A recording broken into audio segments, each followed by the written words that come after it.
بسم اللہ الرحمن الرحیم 22واں پارہ ومن یقنت تسلسل سورۃ الاحزاب۔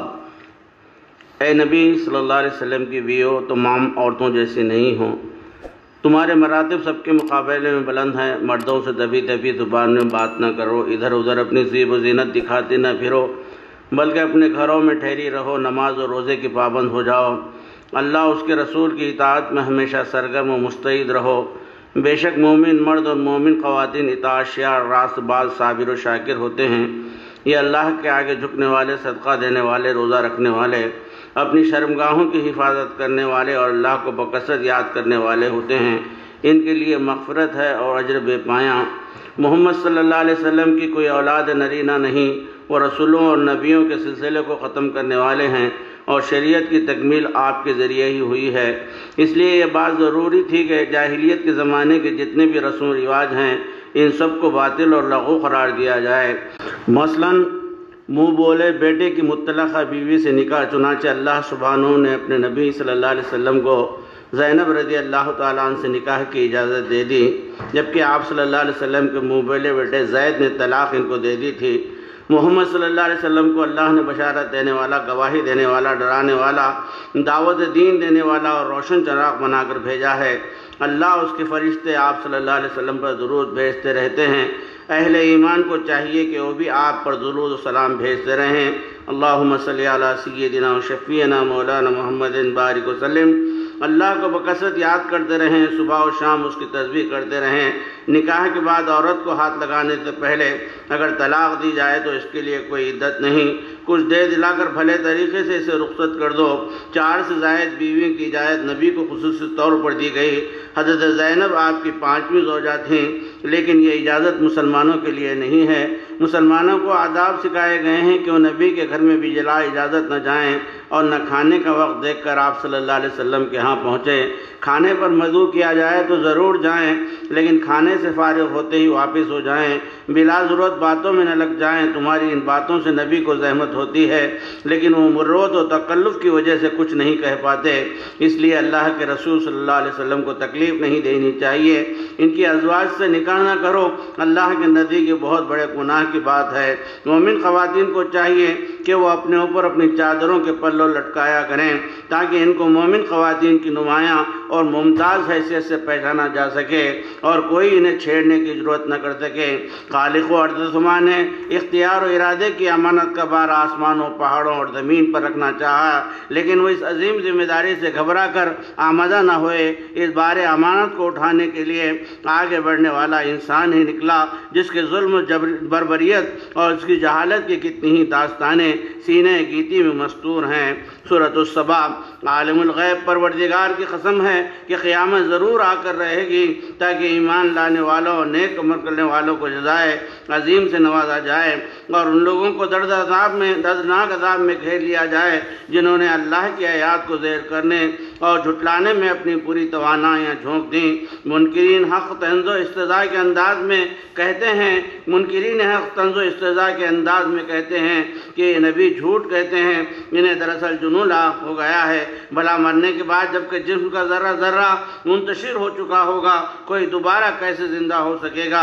ارشاد باری ہوتا ہے کہ منکرین آخرت کی بہکے ہوئے ہیں۔ اللہ سبحانہ نے داؤد علیہ السلام پر بڑا فضل فرمایا، پہاڑ اور پرندے بھی ان کے سود و گداد میں ڈوبے ہوئے لہن کے ہم نوا ہو جاتے تھے۔ ان کے لیے لوہا نرم کر دیا گیا تھا جس کی وجہ سے ذرا بکتر اور دوسری فولاد اشیاء جیسی چاہتے بآسانی بنا لیتے۔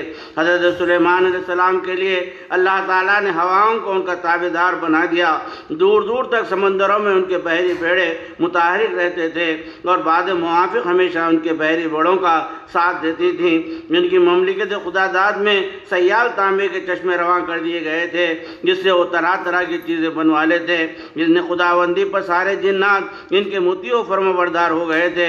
حضرت سلیمان ان جنوں سے دیو پیکر عمارتیں، مجسمے، نقش و نگار، بڑی بڑی دیگیں، بڑے بڑے لگن اور دوسری بہت سی چیزیں بنواتے۔ ان کی سلطنت میں بڑے بڑے لنگر خانے تھے جہاں کھانے پینے کے بہترین انتظامات کیے جاتے۔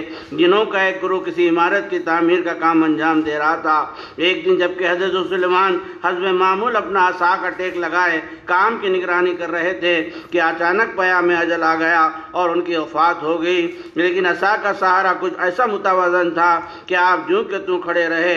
جنوں کا گرو جب بھی ادھر دیکھتا یہ محسوس کرتا کہ حضرت سلیمان اپنے معمول کے مطابق کام کی نگرانی کر رہے ہیں۔ کرشمے ساتھ قدرت کی بھی عجیب شان ہے، اس کے ایک ایک کام میں کئی کئی مضمرات ہوتے ہیں۔ ادھر تعمیر کا کام پائے تکمیل کو پہنچا اور ادھر عصا دیمک زدہ ہو گئی اور پھر حضرت سلیمان علیہ السلام کا جسد مبارک زمین پر آ رہا، تب جا کر جنوں کو آپ کی وفات کا علم ہوا۔ اگر جنوں کو علم غیب حاصل ہوتا جیسا کہ عام طور پر خیال کیا جاتا تو ان کو سلیمان کی موت کا فوری علم ہو جاتا۔ سبا کے دیش میں رہنے والوں کو اللہ نے طرح طرح کی نعمتوں سے نوازا تھا۔ وہ ملک فلاحی ریاست کا ایک بے مثال نمونہ تھا۔ ہر طرف حد نظر باغات ہی باغات دکھائی دیتے تھے۔ پروردگار نے بکثرت سامان رزق عطا فرمایا۔ باشندگان ملک کو ان ساری بخششوں پر شکر گزار ہونا چاہیے تھا، لیکن شکر بجا لانے کے بعد وہ منہ موڑ گئے۔ نتیجے کے طور پر اللہ نے ان کے سب سے بڑے ڈیم سد معارف کو لگاتار بارش کے ذریعے توڑ دیا اور سارے ملک میں ایسا خوفناک تباہ کن سیلاب آیا کہ تمام باغات غارت ہو کر رہ گئے اور ان کی جگہ خاردار جھاڑیاں، کڑوے کسیلے پھلوں والے درخت لگائے۔ یہ ان کے ناشکرے پن اور کفر کا صلہ تھا جو اللہ نے انہیں دیا تھا۔ اسی طرح شام و فلسطین کے درمیان اللہ نے شاہراہوں کے کنارے کنارے کئی بستیاں آباد کرائی تھیں۔ یمن سے شام تک تجارتی قافلے امن و امان کے ساتھ آیا جایا کرتے تھے، لیکن ان لوگوں کو نہ جانے کیا ہو گیا کہ طویل مسافت والے سفر کی آرزو کر ڈالی۔ پھر اس ناسپاسی کی وجہ سے اللہ نے ان کو صفحہ ہستی سے کچھ اس طرح مٹا کر رکھ دیا کہ وہ قصہ پارینہ بن کر رہ گئے۔ حقیقت یہ ہے کہ انہوں نے ابلیس کی پیروی کر کے اپنے لیے گمراہی کا سودا کر لیا۔ اس قسم کی آزمائش سے اللہ تعالیٰ یہ دیکھتا ہے کہ کون آخرت کا ماننے والا ہے اور کون اس کا منکر۔ لوگوں نے جتنے بھی معبود بنا لیے ہیں وہ آسمانوں اور زمین میں کسی چیز کے ذرا برابر بھی مالک نہیں۔ اللہ جل شانہ کے ہاں کسی کی سفارش کام نہیں آتی، ہاں صرف ان لوگوں کی سفارش کام آئے گی جن کو اللہ تعالیٰ خود سفارش کرنے کی اجازت برحمت فرمائے گا۔ قرآن مجید اور پچھلی آسمان کتب کے انکار کرنے والے قیامت کے دن اللہ کے حضور میں سر جھکائے کھڑے ہوں گے اور آپس میں ایک دوسرے پر گمراہ کرنے کا الزام لگائیں گے۔ کمزور اور پس کردہ طبقات کے لوگ اپنے سے برتر اور اعلیٰ طبقے کے ناموروں سے کہیں گے اگر تم ہمیں ورغلاتے نہ تھے اور ہمارے درمیان آنا دھمکتے تو ہم بھی ایمان لانے والوں کے زمرے میں شامل ہو گئے ہوتے۔ طبقہ اکابر کے لوگ اس الزام کو رد کرتے ہوئے جواب دیں گے کہ ہم نے تمہیں راہ ہدایت پر چلنے سے کب روکا تھا؟ اپنی بے راہ روی کا الزام ہم پر کیوں دھرتے ہو؟ اصل مجرم تم خود ہی ہو۔ عوام پھر ان بڑے لوگوں کو ہی ذمہ دار گردانتے ہوئے بولیں گے کہ دنیا میں شب و روز تمہاری چالاکیوں، مکاریوں اور یاریوں کا سلسلہ چلتا ہی رہتا تھا۔ یہ تو تم ہی تو تھے جو بار بار ہمیں راہ کفر چلنے کا مشورہ دیتے اور شرک کے جواز میں دلیلوں کا انبار لگا دیتے۔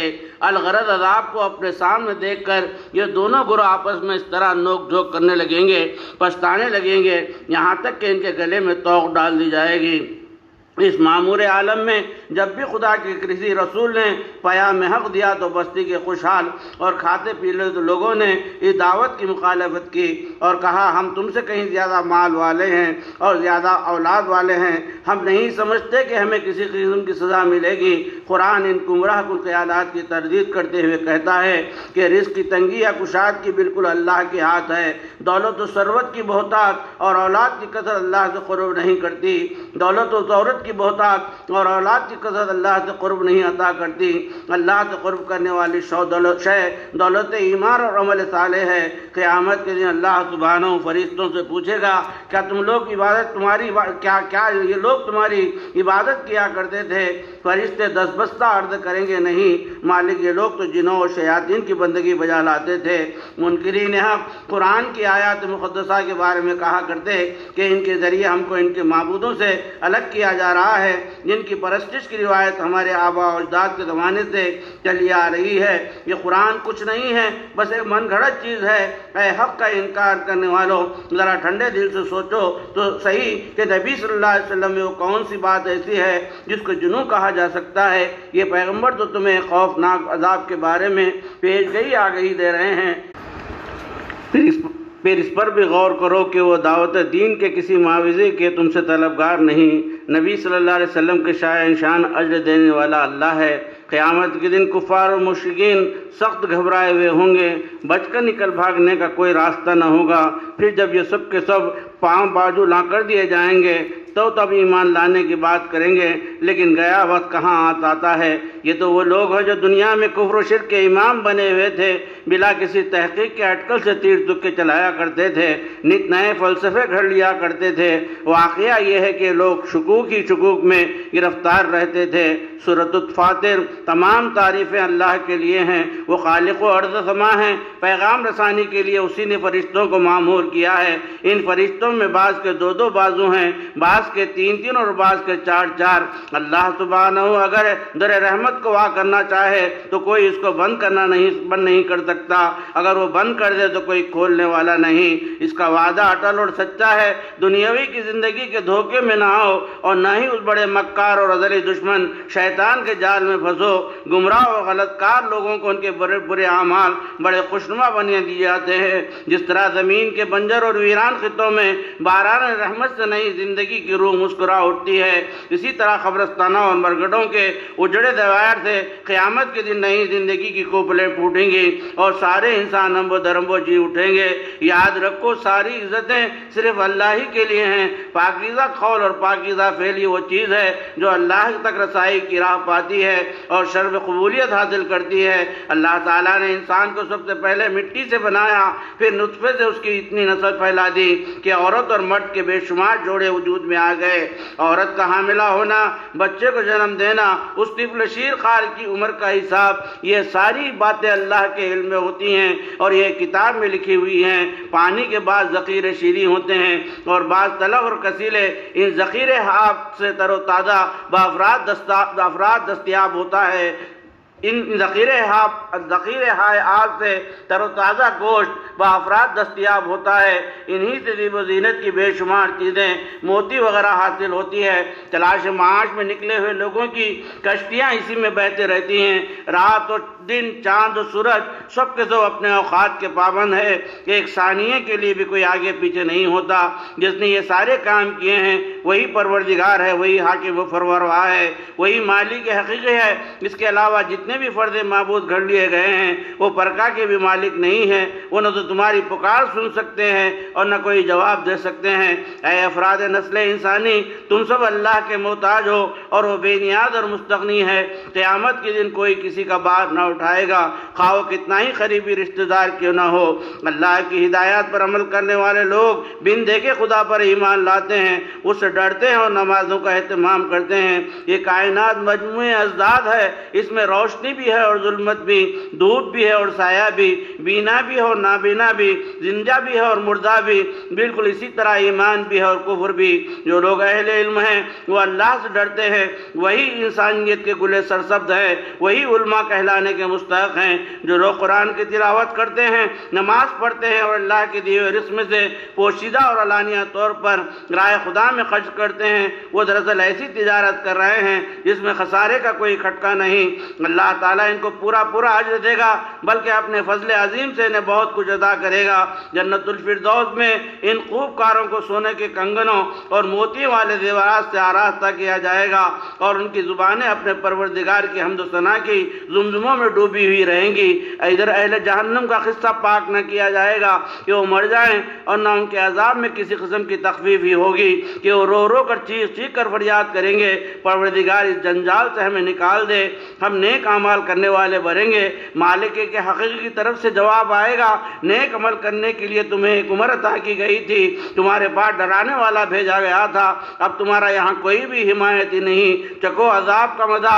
اے شرک کرنے والوں، کبھی تم نے اپنے معبودوں کو دیکھا ہے؟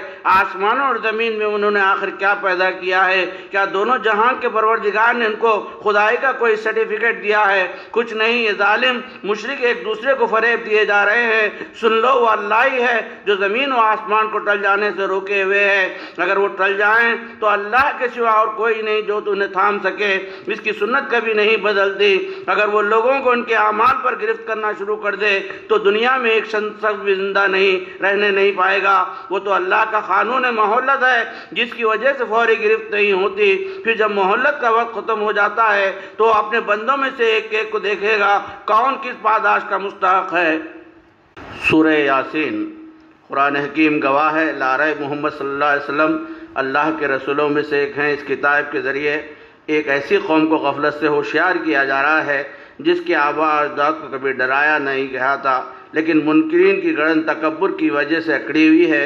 ان کے آگے پیچھے جیسے کوئی دیوار کھڑی ہے کہ نہ یہ آگے مستقبل کے بارے میں سوچ سکتے ہیں، نہ پچھلی تاریخ سے کوئی سبق حاصل کر سکتے ہیں۔ تعصب اور جانبداری نے ان کی بصارت اور بصیرت چھین لی ہے۔